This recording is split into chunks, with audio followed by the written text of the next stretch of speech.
Cancer, hi, welcome to Mr. Queen PH.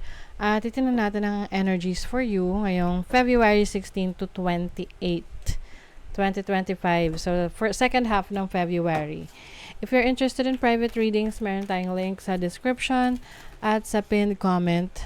Pakicheck nyo na lang information kung paano mag-book for a private reading. And please subscribe to our channel to show your support, like, share this video, at comment na rin kayo kung kayo'y naka-resonate. And thank you sa mga hindi nagsiskip ng ads. Okay, Cancer, let's see. February 16 to 28. What's up?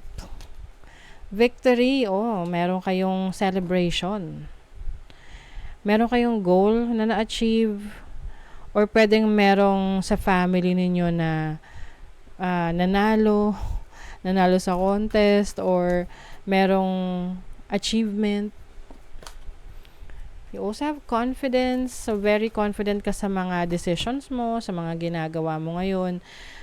You have a lot of trust, tiwala sa sarili mo. And I think for some of you, ito yung isa sa goal ninyo na may maayos sa inyong sarili, lalo na sa inyong physical appearance, na ito yung mas magbo-boost ng confidence ninyo. Pwedeng iba sa inyo, may mga enhancement kayo na ginagawa or pinagawa sa sarili ninyo, sa physical ninyo. Or yung iba naman, this can be focusing on yourself, beautification, kumbaga, pag sa self-care, pag sa skincare. So, may nagbo-boost ng confidence ninyo. You also have destiny, so you are being parang dinadala ka sa destiny mo, ganon. Oo, dinadirect ka sa destiny mo. And some of you, maaring meron kayong tinutuklas sa sarili ninyo kung ano ba talaga yung purpose nyo sa mundo. 'Di ba? Minsan mapapaisip ka, bakit tayo nandito? Anong purpose? 'Di ba? So, let's see your overall energy. The Devil, oh my God, Cancer. I feel like meron kang pinaglalaban ng temptation. Itong temptation na to, hindi lang siya sa makamundong pagnanasa. Ano siya, anything na unhealthy sa'yo. Pero, gusto mo. Let's say, bawal sa'yo ang matamis, or may mga bawal sa'yo yung pagkain, pero masarap yun. 'Di ba? So, dito ite-test yung lakas mo para umiwas sa temptation. Some of you are also, meron kayong mga ginagawang shadow work. Ibig sabihin, nagiging aware ka sa mga bagay na alam mong, or sa mga bagay na, merong kailangang i-improve. Oo. Or sabihin natin, somehow, may pagkukulang. Your challenge is temperance. So, pwede maging mainitin ang ulo mo ngayong second half ng February. I think isa rin yan sa kailangan mong i-workout. Na minsan mabilis kang pumitik, mabilis kang mairita. And then your opportunity is the 9 of Pentacles. You have the opportunity to improve your finances. This is stability in your finances. This is financial independence. So, yung iba sa inyo, you are living on your own. Pwedeng nakabukod na kayo. If you used to, nakatira ka sa parents mo, ngayon, meron ka ng sariling desisyon, no? Or, you are happily single. Your blessing is the Ace of Wands. Merong bagong exciting na kaganapan sa'yo ngayong second half ng February. This can be, tingnan natin.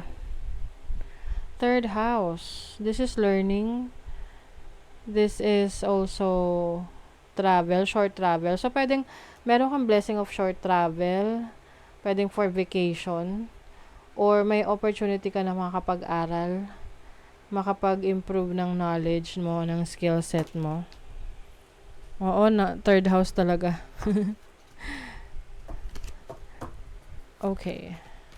Let's see your, money, career, finances. Wow, Eight of Pentacles, very busy kayo. You are mastering your craft. Meron kang mga inaalam na iba pang bagay na kailangan mong malaman para maging expert ka sa bagay na yan. So, example, sa content creation. Ayan. So, minamaster mo yung content creation, ano yung mga ins and outs, ano yung mga kailangan mo i-improve, ano yung mga technicalities, no, in content creation. Hindi lang sa creative side, but also dun sa technical side. Sample lang naman. Okay, ano pa? You have the Three of Pentacles. So, sa career or sa business, merong collaboration. Working with others, pwedeng meron kayong project, group project, or department project. Or this is collaborating with other companies if you are a content creator. You have the Ace of Swords. May good news na parating sa inyo. Pagdating sa kaperahan sa inyong career, sa business ninyo. And I see this as a creative idea rin. Ayan, no? Yung iba sa inyo natatakot na mag-fail. Natatakot na magsimula. Kaya ayaw nyo magsimula kasi natatakot kayo na mag-fail. Lalo na kung gusto mo maging negosyante. Meron kang kakayanan na maging business owner. Ayan, no? You have an opportunity to do things on your own. Very independent. Merong financial freedom for you. Communication na naman. So, ito yung sinabi ko sa inyo na blessing ninyo, no? Bagong kaalaman, bagong knowledge. Can also be travel.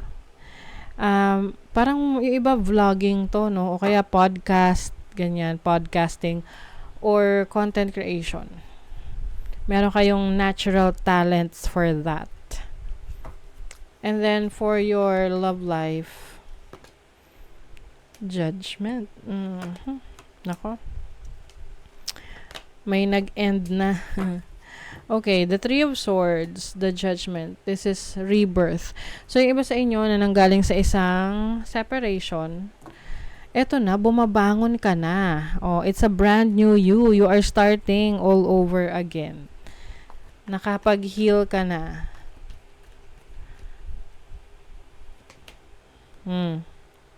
Diba? May person from the past. Nako. Okay. Cancer.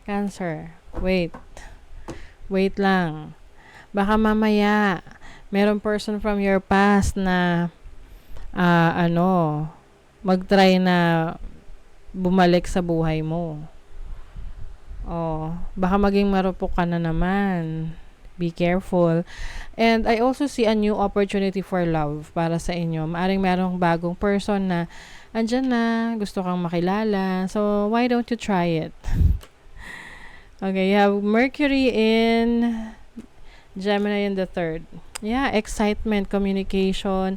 Maaring may bago kang mga makikilala, bagong mga friends. Lalo na sa trabaho, no? Kung meron kang trabaho or meron kang career or business. I see you connecting with a lot of people. Yung iba sa inyo,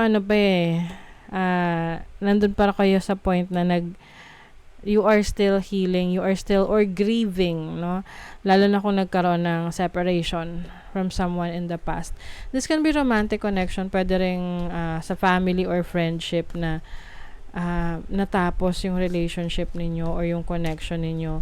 And still, hindi pa rin kayo ganun ka healed. So, you're still in the process of healing. This is not your practice life decide.